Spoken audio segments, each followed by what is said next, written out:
वृंदा कैसे बनी तुलसी। पौराणिक काल में एक थी लड़की, नाम था वृंदा। राक्षस कुल में उसका जन्म हुआ था।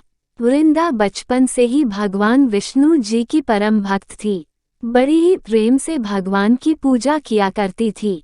जब वो बड़ी हुई तो उनका विवाह राक्षस कुल में दानव राज जलंधर से हो गया। जलंधर समुद्र से उत्पन्न हुआ था। वृंदा बड़ी ही पतिव्रता स्त्री थी, सदा अपने पति की सेवा किया करती थी।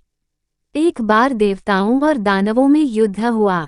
जब जलंधर युद्ध पर जाने लगे तो वृंदा ने कहा, स्वामी आप युद्ध पर जा रहे हैं, आप जब तक युद्ध में रहेंगे मैं पूजा में बैठकर आपकी जीत के लिए अनुष्ठान करूंगी, और जब तक आप वापस नहीं आ जाते मैं अपना संकल्प नहीं छोड़ूंगी। जलंधर तो युद्ध में चले गए और वृंदा व्रत का संकल्प लेकर पूजा में बैठ गई।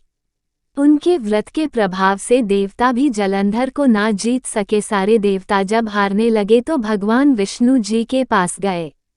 सबने भगवान से प्रार्थना की तो भगवान कहने लगे कि वृंदा मेरी परम भक्त है, मैं उसके साथ छल नहीं कर सकता। पर देवता बोले, भगवान दूसरा कोई उपाय भी तो नहीं है, अब आप ही हमारी मदद कर सकते हैं।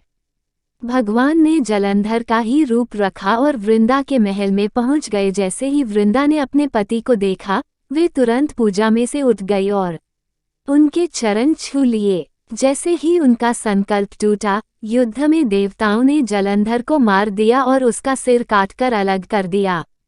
उनका सिर वृंदा के महल में गिरा। जब वृंदा ने देखा कि मेरे पति का सिर तो कटा पड़ा है, तो फिर ये जो मेरे सामने खड़े हैं ये कौन है? उन्होंने पूछा, आप कौन है जिसका स्पर्श मैंने किया? तब भगवान अपने रूप में आ गए, पर वे कुछ न बोल सके। वृंदा सारी बात समझ गई। उन्होंने भगवान को श्राप दे दिया, आप पत्थर के हो जाओ। भगवान तुरंत पत्थर के हो गए। सभी देवता हाहाकार करने लगे।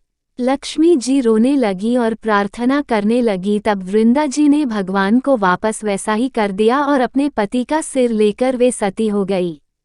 उनकी राख से एक पौधा निकला। तब भगवान विष्णु जी ने कहा, आज से इनका नाम तुलसी है और मेरा एक रूप इस पत्थर के रूप में रहेगा, जिसे शालिग्राम के नाम से तुलसी जी के साथ ही पूजा जाएगा और मैं बिना तुलसी जी के प्रसाद स्वीकार नहीं करूंगा। तब से तुलसी जी की पूजा सभी करने लगे और तुलसी जी का विवाह शालिग्राम जी के साथ कार्तिक मास में किया जाता है।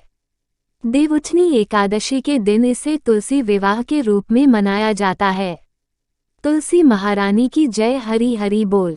कहानी अच्छी लगी हो तो आप चैनल को लाइक और सब्सक्राइब करें और साथ ही घंटा बजा दें।